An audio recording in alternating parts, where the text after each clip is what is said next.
আপনাকে স্বাগত জানাই আজ তাক বাংলায়। হুমায়ুন বাবু, জানতে চাইবো মুর্শিদাবাদ যেভাবে উত্তপ্ত হচ্ছে, কোথায় সমস্যাটা, কেন কন্ট্রোল করা যাচ্ছে না? দেখুন, মুর্শিদাবাদের অনেক গরিব মানুষের ছেলে যাদের বয়স 20 থেকে 40-এর মধ্যে, তাদের বাড়ির পরিবাররা আছে, লোকজন আছে, কারো মা বাবা আছে, স্ত্রী পুত্র সন্তানরা রয়েছে। তারা মুর্শিদাবাদের সেইভাবে কর্ম না পেয়ে তারা অধিকাংশ মুর্শিদাবাদের মানুষ, কেউ নির্মাণ শ্রমিক, কেউ অন্যান্য হকারি করে, কেউ অন্য কাজে যুক্ত থাকে। পাশে ঝাড়খণ্ড, বিহার, ইউপি, কেরল, তামিলনাড়ু, বোম্বাই এসব জায়গায়। কিন্তু কেরলে বা তামিলনাড়ুতে কোনো সমস্যা এখন অব্দি সেইভাবে হয়নি, কিন্তু বিহারে, ঝাড়খণ্ডে, উড়িষ্যায় প্রতিনিয়তই কিন্তু বাঙালি বলে তাদের বাংলা ভাষা বলার জন্য তাদেরকে মারধর করা হচ্ছে। এমনকি বিশেষ করে বাঙালি সম্প্রদায়ের মধ্যে যে মুসলিম সম্প্রদায়, তাদেরকে আরো বেশি বেশি করে আক্রমণ করা হচ্ছে। এই উদ্ভূত পরিস্থিতিতে আমি রাজ্য প্রশাসনকে বলবো, যেসব পাশের রাজ্যের প্রশাসনের সঙ্গে যোগাযোগ রেখে এসবগুলো তাদের অবিলম্বে বন্ধ করার দরকার। তাহলে বাংলার রাজনীতি দূরে সরিয়ে রেখে ব্যক্তিগত সাম্প্রদায়িক ভাবে সম্প্রদায়ের লোকরা যেভাবে আক্রান্ত হচ্ছে, তারা যখন পুরোপুরি রাস্তায় নেমে এই ধরনের উচ্ছৃঙ্খল আন্দোলনে নেমে পড়বে, তখন অনেক সমস্যা আরো বাংলার মাটিতে। হুমায়ুন বাবু, আপনি গতকাল একটা কথা বলেছিলেন যে আপনি তো প্রথমে বারণ করেছিলেন, আপনি কিছুক্ষণ অপেক্ষা করতে বলেছিলেন, কিন্তু সেই অপেক্ষা করা হয়নি। তাহলে কি যারা আপনার দলের লোকজন রয়েছে বা যে মুর্শিদাবাদে যে সমস্ত মুসলিম ধর্মাবলম্বী যে সমস্ত মানুষরা রয়েছেন, তারা কি আপনার কথা শুনছে না? দেখুন, শুনছে না এটা বলবো না, কিন্তু পুরোপুরি শুনছে না। এর পিছনে কাদের উস্কানি আছে, কারা কালকে এটা করলো, আমি অনেক ভাবে প্রশাসনও চেষ্টা করেছে, প্রশাসনও আমাকে হেল্প চেয়েছে। আমি কলকাতায় ছিলাম, বারবার তাদের ফোন করেছি, হোয়াটসঅ্যাপ কলে কথা বলেছি, শান্ত থাকার জন্য বলেছি এবং অবরোধ তোলার জন্য বলেছি। কখনো তারা এগ্রি হয়েছে, কখনো ডেড বডি রাস্তায় নামিয়ে করছিল, সেটা তাদের বাড়ির লোককে হস্তক্ষেপ করে পুলিশের কথা না শুনে আমার কথা শুনে তারা ডেড বডি বাড়ি নিয়ে গেছে। তারা দুপুরবেলায় নামাজের পরে, জানাজার পরে কবরস্থও করেছে। এর পিছনেও কিন্তু অনেক চক্রান্ত আছে। এটাকে আজকে কালকে যা হয়েছিল, আমি রাত্রেবেলায় মৃত ব্যক্তি আলাউদ্দিনদের বাড়ি গেছিলাম, সেখানে হাজার হাজার লোকজন ছিল, কোনো সমস্যা হয়নি। আবার কালকে একটা বিহারে বেলডাঙ্গারি একটা ছেলেকে আবার মারা হয়েছে, তাকে বিহার থেকে রাতারাতি নিয়ে এসে আজকে সকালবেলায় বেলডাঙ্গা হসপিটালে ভর্তি করা হয়েছে। হুমায়ুন বাবু, আমি একটা কথা আমি একটুখানি আপনার কাছ থেকে হসপিটাল থেকে তাকে রেফার করা হয়েছে বহরমপুর মেডিকেল কলেজে।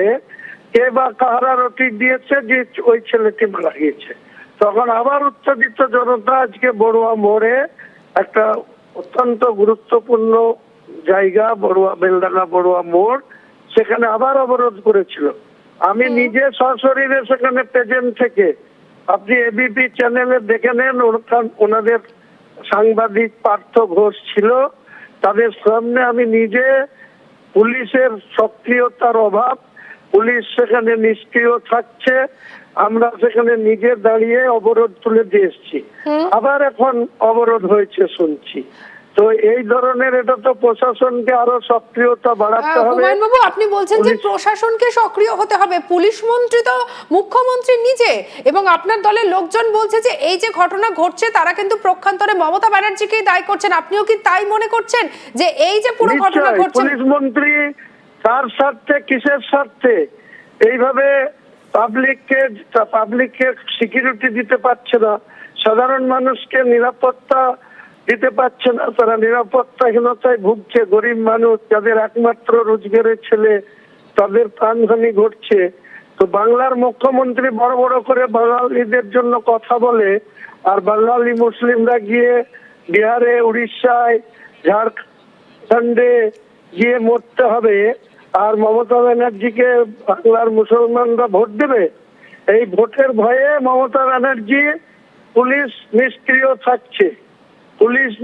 থাকছে, আইন শৃঙ্খলার অবনতি দিন দিন খুব খারাপ জায়গায় যাচ্ছে। এটা মুখ্যমন্ত্রীকে বিশেষভাবে অনুরোধ করব, আপনি অনেক কিছু উদ্বোধন করছেন, করুন। শিব মন্দির উদ্বোধন করছেন, কালী মন্দির করছেন, আপনি দুর্গায়ন করছেন, করুন, কিন্তু আগে প্রশাসনটা ভালোভাবে চালান। বাংলার মুখ্যমন্ত্রী যতক্ষণ আছেন তার দায়িত্বটা আপনি ভালো করে চালান। আপনার দপ্তরের বেলারোরা কি কাজ করছে সেটা লক্ষ্য রাখুন। আপনার পুলিশ প্রশাসন কি করছে সেটা ভালো করে দেখুন। এটাই মুখ্যমন্ত্রীকে আপনাদের মাধ্যমে বলবো।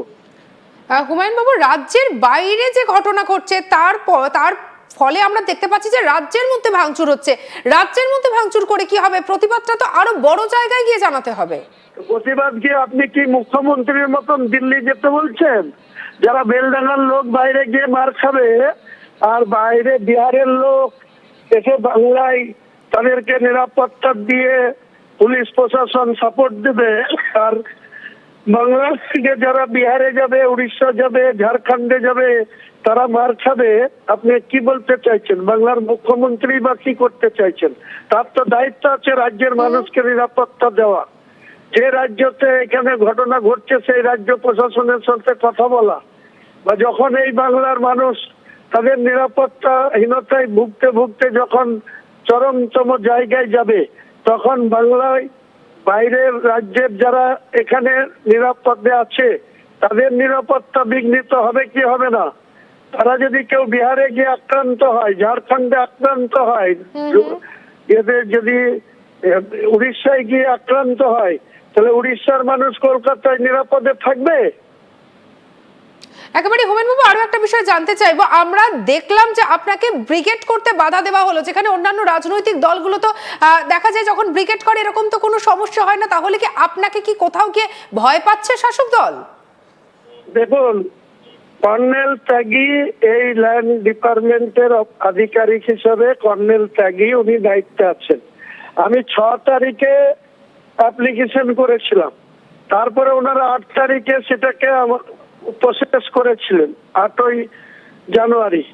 তারপরে আমি 13 তারিখে দেখা করেছিলাম, সেদিন আমাকে একটা চিঠি দেওয়া হয়েছিল আমার নামে, হুমায়ুন কবির, চেয়ারম্যান, জনতা উন্নয়ন পার্টি। আমি যেহেতু লিডার হতে চিঠি করেছিলাম, ওনাদের এভিডেভিট সহ যা যা ফরমেটে দরকার করেছিলাম। আবার 13 তারিখে আমাকে একটা চিঠি করে 16 তারিখে বেলা 1টায় ডাকা হয়েছিল। সেখানে একটাতে আমি প্রেজেন্ট ছিলাম, ওনার চিঠি দেওয়ার মতো, কিন্তু সেখানে দেখলাম যে চেয়ারে মিস্টার ত্যাগী, কর্নেল ত্যাগী নেই। কোথায় 2 ঘন্টা বাইরে থেকে এসে তিনি বলছেন যে আমরা শহীদ মিনার দিতে পারবো, ব্রিগেড দিতে পারবো না। আমার যেখানে 10 লক্ষ লোকের জমায়েতের মিটিং, সেখানে শহীদ মিনারে আপনারা ক হাজার লোক ধরে, 30,000-এর বেশি লোক ধরার কোনো সম্ভাবনা নেই। তাহলে আমি যেখানে আমার 10 লাখ লোকের জমায়েতের টার্গেট, সেখানে ওনার সাথে আমি ব্রিগেড ময়দান চেয়েছি, উনি আমাকে শহীদ মিনার দিতে চাইছেন। বিজেপি যখন 5 লক্ষ কণ্ঠে যখন গীতা পাঠ করে তখন তো এমন ঘটনা ঘটে না। ভয় পেয়েছে। হ্যাঁ, বলছি যে যখন বিজেপি 5 লক্ষ কণ্ঠে গীতা পাঠ করে এই ব্রিগেডেই, তখন তো এমন বাধা দেওয়ার খবর তখন তো সামনে আসে না, কিন্তু আপনাকে দেওয়া হলো। এটাই তো ভারতবর্ষের সংবিধান। পক্ষপাতমূলক আচরণ যারা দেশ শাসন করছে তারা যা মনে করবে সেটা হবে। এটাই তো আমাদের দুর্ভাগ্য। কি বলার আছে? বলার তো কিছু নেই।